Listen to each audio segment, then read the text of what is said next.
Contacto directo con Edgardo Buscaglia, ex asesor de la ONU en materia de crimen organizado, presidente del Instituto de Acción Ciudadana de México y también experto en seguridad y crimen organizado. Señor, gracias por estar con nosotros en la tarde. Gracias, muy amables. A su juicio, ¿qué razones le pueden explicar la falta de reacción del gobierno federal en relación a este caso, los 43 desaparecidos en Iguala? La corrupción política en México está descontrolada, está muy atomizada. Cada alcalde y cada gobernador es un señor feudal, haciendo sus propios negocios de malversación de fondos, conflictos de interés, tráfico de influencias y muchas vinculaciones de cada uno de estos actores políticos por separado con grupos criminales diferentes. Entonces es muy común en estos países que sufren este tipo de colapso del Estado en materia de seguridad, es muy común que policías municipales, policías federales, policías estatales trabajen para diferentes grupos criminales, y cada vez que hay un pequeño grupo de jóvenes o de periodistas como ustedes cuestionando a algún alcalde corrupto o investigando la corrupción de algunos de estos alcaldes te mandan matar.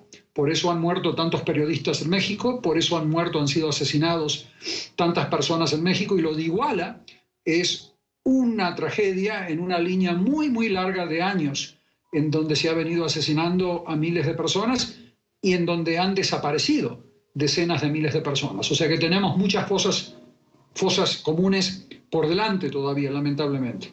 La probabilidad de que esto siga, de que esta tragedia continúe, es muy alta porque hay decenas de miles de desapariciones forzadas en México que no han sido esclarecidas en un 98%. Entonces tenemos muchas fosas comunes por delante y mucha violencia por delante mientras no se controle a la corrupción política que hoy está fuera de control en México. Y la corrupción política es la madre y el padre de la delincuencia organizada mexicana. La delincuencia organizada mexicana es una delincuencia organizada de Estado, no es una delincuencia organizada separada del Estado. México tiene un Estado muy débil, donde pedazos del Estado trabajan para el cartel de Sinaloa, otros pedazos del Estado trabajan para los Guerreros Unidos, otros pedazos del Estado trabajan para los Zetas. Entonces, la mano izquierda no sabe lo que está haciendo la mano derecha del Estado mexicano, y tienes a un presidente, Peña Nieto, que por más discursos y spin mediático de relaciones públicas quiera dar, no puede cambiar la realidad. La realidad se lo está llevando por delante a su administración. Ahora, más de 30 días después de la desaparición de estos jóvenes, la sociedad mexicana no tiene respuestas sino preguntas. ¿Esto qué quiere decir? ¿Que el crimen organizado ya rebasó al Estado? Sí, desde hace años lo viene rebasando. El crimen organizado mexicano y colombiano y ruso y chino operando en México se enfrenta al Estado de igual a igual. Además, le voy a dar un dato que no ha sido mencionado en los medios todavía. El 11 de septiembre, me están confirmando 3 fuentes diferentes a mí, me están confirmando que la PGR, la Procuraduría General de la República, estaba por detener al alcalde de Iguala el 11 de septiembre, 15 días antes de las desapariciones forzadas de estos jóvenes, y no se los detuvo al alcalde y a su fauna política porque los fiscales fueron bloqueados por una facción política dentro de la PGR. O sea que ahí ves tú que la fragmentación política de México está operando contra pedazos del Estado mexicano que están tratando de hacer las cosas bien. O sea que no tenemos que asumir que todo el mundo es corrupto en México. Hay funcionarios honestos, hay fiscales honestos, pero cuando quieren hacer su labor e iban a detener al alcalde de Iguala, el señor Abarca, se le opusieron facciones políticas en la PGR y bloquearon la detención. Como producto de eso, el 26 de septiembre se produjo la matanza y la desaparición forzada de 43 jóvenes. O sea que eso se podría haber evitado si el 11 de septiembre hubiesen detenido al alcalde por presuntas vinculaciones a la delincuencia organizada. Ahí ves cómo el Estado mexicano es débil y la mano izquierda no sabe lo que hace la mano derecha, y a veces la mano izquierda del Estado mexicano bloquea a la mano derecha. O sea que eso es un típico síntoma de Estado débil. ¿Qué medidas puntuales habría que adoptar para cambiar el rumbo de las cosas en México?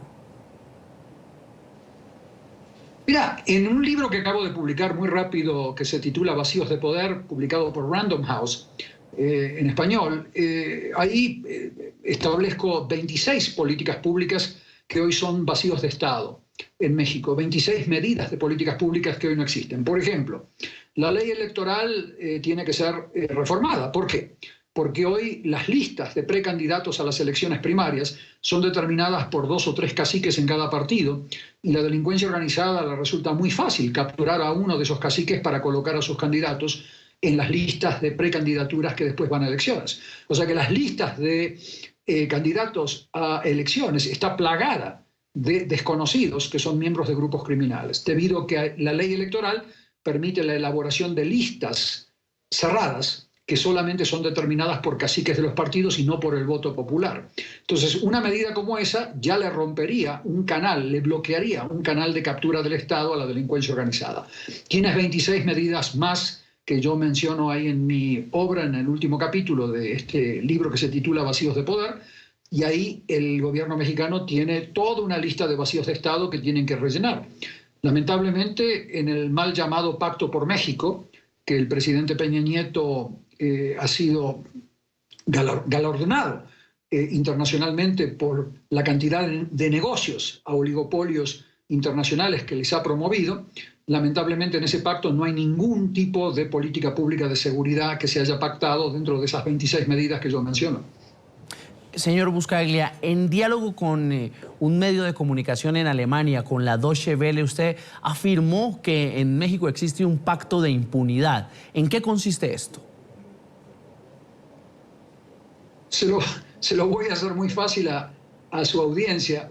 El senador Carlos Navarrete, que es un senador en ejercicio y presidente de una comisión del Senado, cuando la periodista Carmen Aristegui, una periodista de CNN, le preguntó hace 2 semanas si él estaba de acuerdo con Edgardo Buscaglia, el que está hablando ahora, de que existía un pacto de impunidad en México, el senador Carlos Navarrete, al aire, on the record, admitió que existe un pacto de impunidad entre los políticos de todos los partidos.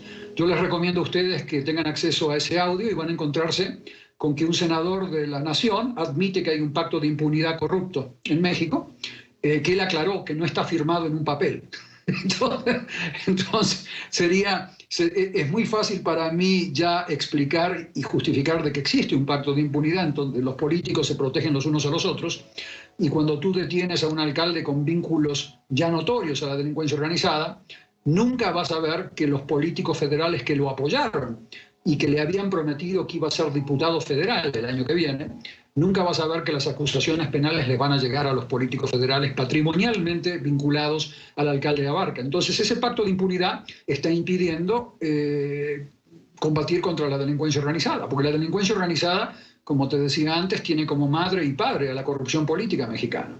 Es muy fácil hoy llegar a México como un grupo criminal colombiano y comprar a 10 o a 15 alcaldes y usar a sus policías municipales para atacar a grupos adversarios o para proteger cargamentos de seres humanos, de drogas, de armas.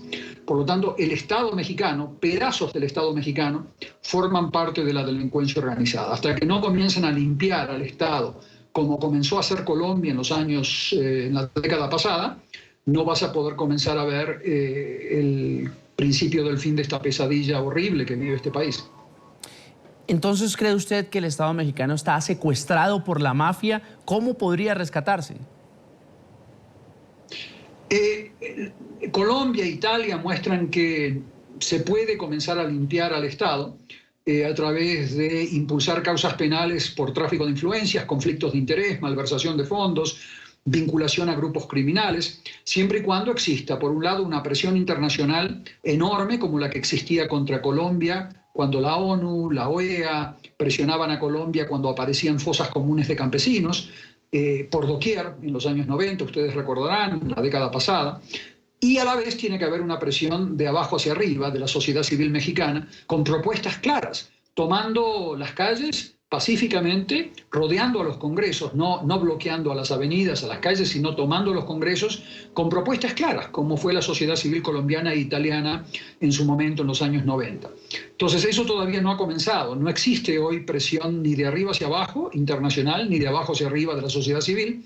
Ves muchos discursos, muchas marchitas, pero sin propuestas claras para poder comenzar a limpiar al Estado. La corrupción mexicana es lo que permite que la delincuencia organizada se haya instalado en pedazos del Estado y que no se pueda combatir. Por lo tanto, para poder combatir a la delincuencia organizada mexicana, tenés que limpiar al Estado desde adentro hacia afuera. Desde el presidente de la República, que tiene que comenzar a declarar sus patrimonios y a explicar de dónde salieron sus casas, alguna regalada, hasta los funcionarios de alcaldías. Tienen que comenzar a limpiar al Estado, imperfectamente como lo hizo Colombia, pero comenzar a limpiarlo. Eso todavía no lo estás viendo en México, lamentablemente. Es Edgardo Buscaglia, ex asesor de la ONU, experto en seguridad y crimen organizado.